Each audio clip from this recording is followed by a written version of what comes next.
नमस्कार मेरे प्यारे दोस्तों, कैसे हैं आप सभी। उम्मीद करता हूं आप सभी लोग अच्छे हैं, स्वस्थ और मस्त हैं। दोस्तों स्वागत है आप सभी का हमारे YouTube चैनल इंग्लिश एक्सपर्ट पर। प्यारे बच्चों, आज की इस वीडियो में अंग्रेजी के कुछ ऐसे शब्द आपको सिखाने जा रहा हूं जो बहुत ज़्यादा इम्पोर्टेंट है बच्चों, और हर जगह अंग्रेजी बोलने में, पढ़ने में, लिखने में हर जगह इन शब्दों का प्रयोग किया जाता है। तो चलिए आज की वीडियो में देखते हैं बच्चों। बहुत ही इंपॉर्टेंट क्लास है, पूरा वीडियो देखिएगा और सारे शब्द सीख कर जाइएगा।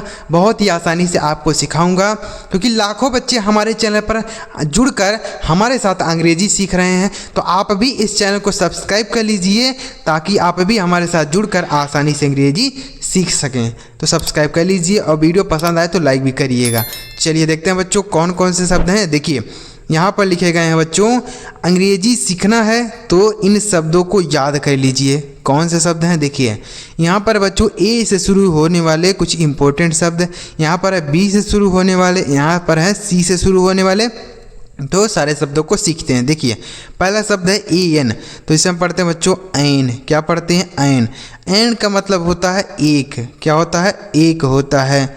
ऐन मतलब एक होता है। देखिए ए मतलब भी होता है एक, ए मतलब भी होता है एक, और एन मतलब भी होता है एक, लेकिन दोनों का प्रयोग करने का तरीका अलग अलग है। ठीक है, अलग अलग जगह प्रयोग किया जाता है। एन का प्रयोग वहाँ होता है बच्चों अगर कोई शब्द वावेल से शुरू हो। वावेल समझते हैं? देखिए मैं आपको बता देता हूँ। कोई शब्द अगर ए से शुरू हो, ई से शुरू हो, आई से शुरू हो, ओ से शुरू हो, ऐसे इनसे अगर कोई शब्द शुरू हो तो उसके पहले ही हम एन का प्रयोग करते हैं। ठीक है, उसके पहले एन लगाते हैं। लेकिन बाकी अगर किसी अक्षर से शुरू होता है तो उसके पहले हम ए का प्रयोग करते हैं। दोनों का मतलब एक ही होता है, लेकिन प्रयोग करने का तरीका अलग है। ठीक है, जैसे आई एट एन एप्पल, मैंने एक सेब खाया, तो सेब ए से शुरू है, एप्पल इसलिए एन लगाएंगे। ठीक है, आई एट एन एग, मैंने एक अंडा खाया, तो अंडा एग होता है तो ई से शुरू है, तो इसलिए हमने एन लगा दिया। ठीक है, तो एन का प्रयोग होता है वावल से पहले। समझ में आ गया? ये क्लियर हो गया। और कोई शब्द अगर कॉन्सोनेंट से शुरू है तो उसके पहले हम ए लगाते हैं। ठीक है, जैसे आई एट अ मैंगो। ठीक है, तो ये एम से शुरू है तो इसलिए हमने ए लगा दिया। लेकिन अगर यही वावे से शुरू होता तो उसके पहले हम ए लगाते हैं। समझ में आ गया? आगे लिखा है ए एस, इसे हम पढ़ते हैं एज। एज मतलब होता है जैसा। क्या होता है? जैसा। बोलेंगे कैसे? जैसे बोल सकते हैं एज यू से, जैसा तुम कहो। एज यू से, जैसा तुम कहो। एज यू लाइक, जैसा तुम्हें पसंद हो। ठीक है, ऐसे भी बोल सकते हैं एज यू से, जैसा तुम कहो। एज यू लाइक, जैसा तुम्हें पसंद हो। ठीक है, आगे लिखा है ए टी, इसे हम पढ़ते हैं ऐट। क्या पढ़ते हैं? ऐट। ऐट का मतलब होता है पर। इसका प्रयोग होता है बच्चों किसी छोटे स्थान के लिए, किसी छोटे स्थान के बारे में बताने के लिए ऐट बोलते हैं। जैसे मैं घर पर हूँ, मैं स्कूल पर हूँ, मैं स्टेशन पर हूँ, तो उसके लिए ऐट बोलेंगे। मैं स्टेशन पर हूँ, I am at the station. ठीक है, मैं स्टेशन पर हूँ, I am at the station. मैं घर पर हूँ, I am at the home. मैं स्कूल पर हूँ, I am at the school. ठीक है, तो ऐट का मतलब होता है किसी छोटे स्थान को बताने के लिए ऐट होता है। ठीक है, ऐसी उसके लिए नहीं प्रयोग करेंगे कि कोई चीज़ किसी चीज़ के ऊपर रखी है तो ऐट बोल देंगे। नहीं बच्चों, किसी चीज़ के ऊपर अगर कोई चीज़ रखी होती है तो उसके लिए हम आन बोलते हैं। जैसे किताब मेज पर है तो पर के लिए आन बोलेंगे, वहाँ ऐट नहीं बोलेंगे। ठीक है, आगे लिखा है ए एंड डी, से हम पढ़ते हैं एंड। एंड का मतलब होता है और। क्या होता है? और होता है। एंड मतलब और। जैसे Ram and Shyam are my brother, Ram और श्याम मेरे भाई हैं। Ram and Shyam my brother. ठीक है, राम और श्याम मेरे भाई हैं, तो एंड मतलब क्या हो गया? और हो गया। आगे लिखा है ए डबल एल, इसे हम पढ़ते हैं आल। तो ए से शुरू होने वाले जितने भी शब्द हैं बच्चों, इंपॉर्टेंट शब्द, वह आपको इस वीडियो में बता रहा हूँ। ठीक है, ए से शुरू होने वाले हैं। ठीक है, तो ये लिखा आल। आल का मतलब होता है सभी। आल मतलब सभी होता है। जैसे आल रिलेटिव्स आर गोन, सभी रिश्तेदार चले गए। ठीक है, आल रिलेटिव्स हैज़ गोन, सभी रिश्तेदार चले गए हैं। ठीक है, तो ऑल मतलब क्या होता है? सभी होता है। अगला शब्द है ए एम, तो इसे हम पढ़ते हैं एम। क्या पढ़ते हैं? एम। एम का मतलब होता है बच्चों हूँ, एम मतलब हूँ। इसका प्रयोग केवल और केवल आई अगर सब्जेक्ट हो तो उसके पहले हम उसी के साथ ही हम एम का प्रयोग करते हैं। जैसे मैं एक डॉक्टर हूँ, आई एम ए डॉक्टर। मैं एक डॉक्टर हूँ, आई एम ए डॉक्टर। मैं एक स्टूडेंट हूँ, आई एम ए स्टूडेंट। ठीक है, तो अगर आई सब्जेक्ट रहता है तो उसी के साथ ही एम का प्रयोग होता है और किसी भी सब्जेक्ट के साथ एम नहीं लगता है। ठीक है, आगे लिखा है ए आर ई, इसे हम पढ़ते हैं R. A R E, R का मतलब होता है हैं, आर मतलब हैं। जैसे बोल सकते हैं बच्चे खेल रहे हैं, द चिल्ड्रन आर प्लेइंग। बच्चे खेल रहे हैं, द चिल्ड्रन आर प्लेइंग। ठीक है, तो बच्चे यहाँ बहुत सारे हैं इसलिए आर बोलेंगे। लेकिन वहीं अगर एक बच्चा रहता तब क्या बोलते हैं, तब इज का प्रयोग करते। इज मतलब होता है। एक वचन सब्जेक्ट के साथ इज बोलते हैं, बहुवचन सब्जेक्ट के साथ आर बोलते हैं। ठीक है, इज मतलब होता है और आर मतलब होता है हैं। ठीक है, यहाँ बिंदी लगता है, इससे पता चलता है कि यह बहुवचन है। ठीक है, तो बहुवचन सब्जेक्ट रहेगा तो आर बोलेंगे, आर मतलब होता है हैं। ऐसे भी बोल सकते हैं यू आर माई ब्रदर, तुम मेरे भाई हो, तो उसके लिए भी आर बोलते हैं। ठीक है, आर। आगे लिखा है अब बी से शुरू होने वाले कौन शब्द हैं, देखिए बी से पहला शब्द है बी ई, इसे हम पढ़ते हैं बी। बी का मतलब होता है होना या बनना। बी मतलब होना या बनना। जैसे मैं एक डॉक्टर होना चाहता हूँ या बनाना चाहता हूँ, आप बोल सकते हैं I want to be a doctor. मैं एक डॉक्टर बनना चाहता हूँ। I want to be a teacher, मैं एक अध्यापक बनना चाहता हूँ। I want to be an engineer, मैं एक इंजीनियर बनना चाहता हूँ। ठीक है, तो बनना चाहता हूँ या होना चाहता हूँ, इसके लिए बी बोलते हैं। आगे लिखा है बी वाई, इसे हम पढ़ते हैं बाई। बी वाई, बाई पढ़ते हैं। बाई का मतलब होता है से या द्वारा भी होता है, से या द्वारा, दोनों के लिए हम बाई का यूज़ करते हैं। जैसे यह सेब मेरे द्वारा खाया गया, तो आप बोल सकते हैं this apple is eaten by me. This apple is eaten by me, यह सेब मेरे द्वारा खाया गया। ठीक है, मैं साइकिल से घर गया, I went home by cycle. मैं साइकिल से घर गया, I went home by cycle, तो बाई बोलेंगे। ठीक है, तो बाई का अर्थ होता है से या द्वारा, दोनों के लिए हम प्रयोग करते हैं।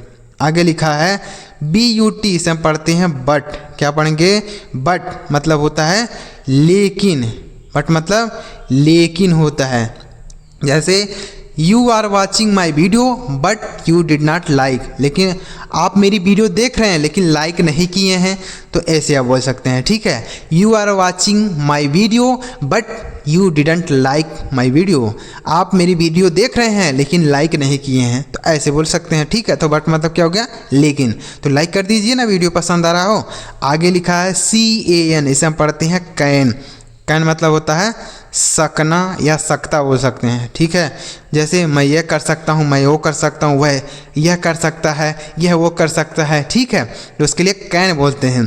जैसे मैं यह कर सकता हूँ, तो आप बोल सकते हैं I can do it. I can do it, मैं यह कर सकता हूँ, आई कैन डू इट। ठीक है, तो कैन मतलब सकना। मैं खा सकता हूँ, I can eat. I can eat, मैं खा सकता हूँ। आगे लिखा सी ओ यू एल डी, इसे हम कुल्ड नहीं पढ़ते बच्चों, कुड पढ़ते हैं। क्या पढ़ते हैं, could, C O U L D, could मतलब होता है सका। क्या होता है, सका। पास्ट में बोलने के लिए कुड बोलते हैं, प्रेजेंट में बोलने के लिए कैन बोलते हैं। ठीक है, जैसे मैं वहाँ नहीं जा सका, तो आप बोल सकते हैं I could not go. I could not go, मैं I could not go there, मैं वहाँ नहीं जा सका। ठीक है, तो कुड मतलब हो गया सका। आगे लिखा सी ए डबल एल, इसे हम पढ़ते हैं काल। सी ए डबल एल, काल मतलब होता है बुलाना। क्या होता है, बुलाना। जैसे कॉल माई ब्रदर, मेरे भाई को बुलाओ। कॉल द डॉक्टर, डॉक्टर को बुलाओ। कॉल हिम, उसे बुलाओ, ऐसे बोलेंगे। ठीक है, तो काल मतलब हो गया बुलाना। आगे लिखा है, अब देखिए यहाँ डी से शुरू होने वाले शब्द लिखे गए हैं, देखिए इनको सीखते हैं। तो डी ओ, डू मतलब होता है बच्चों करना। क्या होता है, इसे हम पढ़ते हैं डू मतलब होता है करना। जैसे आई डू ईट, मैं खाता तो हूँ। देखिए डू का मतलब करना भी होता है, डू का मतलब तो भी होता है। जैसे मैं खाता हूँ तो आप बोलेंगे आई ईट, लेकिन अगर आपको बोलना है मैं खाता तो हूँ, तो आप बोल सकते हैं आई डू ईट। मैं खाता तो हूँ। आई डू रीड मैं पढ़ता तो हूँ। आई डू स्लीप मैं सोता तो हूँ। आई डू गो मैं जाता तो हूँ।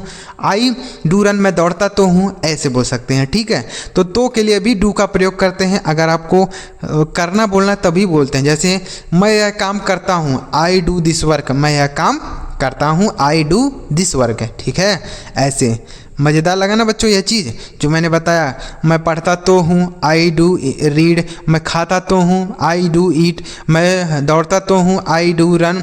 मैं चलाता तो हूँ, आई डू ड्राइव, ऐसे बोलेंगे। समझ में आ गया। आगे लिखा है डी आई डी, इसे हम पढ़ेंगे did, D I D, did. Did मतलब होता है किया, डिड मतलब किया। देखिए डू का ही सेकेंड फॉर्म डिड होता है, यह पास्ट में प्रयोग होता है। जैसे मैंने यह किया तो I did this, I did this work, मैंने यह काम किया, आई डिड दिस वर्क। ठीक है, डिड मतलब हो गया किया। अगला शब्द है डी ओ डब्ल्यू एन, इसे हम पढ़ते हैं डाउन। डाउन मतलब होता है नीचे, डाउन मतलब नीचे। जैसे बोल सकते हैं डाउन दी स्टेयर्स, सीढ़ियों से नीचे, डाउन दी स्टेयर्स, सीढ़ियों से नीचे। आगे लिखा डी ए वाई, इसे हम पढ़ते हैं डे। डे का मतलब होता है दिन, डे मतलब दिन होता है। जैसे it is the day of Monday, यह सोमवार का दिन है। It is the day of Monday, सोमवार का दिन है। आगे लिखा डी आर वाई, इसे हम पढ़ते हैं ड्राई। क्या पढ़ते हैं? ड्राई मतलब होता है सूखा, ड्राई मतलब सूखा। जैसे द क्लोथ इज़ ड्राई, कपड़ा सूखा है, द क्लोथ इज़ ड्राई। ठीक है, आगे लिखा डी ओ ई एस, इसे पढ़ेंगे डज। क्या पढ़ेंगे? डज। देखिए डज मतलब होता है करना, और तो के लिए भी हम प्रयोग करेंगे, तो के लिए भी। जैसे हमने बताया डू का प्रयोग करते हैं करना और तो दोनों के लिए। जैसे वह पढ़ता तो है, ही डज रीड। वह सोता तो है, he does play, he does sleep. वह खेलता तो है, ही डज प्ले, ऐसा बोलेंगे। ठीक है, तो डू और डज का प्रयोग तो के लिए भी होता है और डू और डज का प्रयोग करना के लिए भी होता है। जैसे वह काम करता है, ही डज द वर्क। वह काम करता है, ही डज वर्क, ऐसे बोलेंगे। ठीक है, तो वीडियो आपको कैसा लग रहा है बच्चों कमेंट में बताइएगा। और चैनल अभी तक नहीं सब्सक्राइब किए हैं, यहाँ तक वीडियो देख रहे हैं तो चैनल सब्सक्राइब कर लीजिए, क्योंकि इसी तरीके से हमारे चैनल पर हमेशा मज़ेदार वीडियो आती रहती है, जिसे देखकर, जिसे सीखकर आप आसानी से अंग्रेजी पढ़ सकते हैं, लिख सकते हैं और बोल भी सकते हैं। तो चलिए मिलते हैं प्यारे बच्चों अगली वीडियो में किसी नई टॉपिक के साथ। वीडियो देखने के लिए आपका बहुत बहुत धन्यवाद। चैनल सब्सक्राइब करके रखिए, क्योंकि लाखों बच्चे हमारे चैनल पर जुड़े हुए हैं, अंग्रेजी सीख रहे हैं। तो आप भी सब्सक्राइब करके हमारे चैनल के साथ जुड़ के आसानी से अंग्रेजी बोलना शुरू कीजिए। चलिए मिलते हैं प्यारे बच्चों अगली वीडियो में। वीडियो देखने के लिए आपका बहुत बहुत धन्यवाद।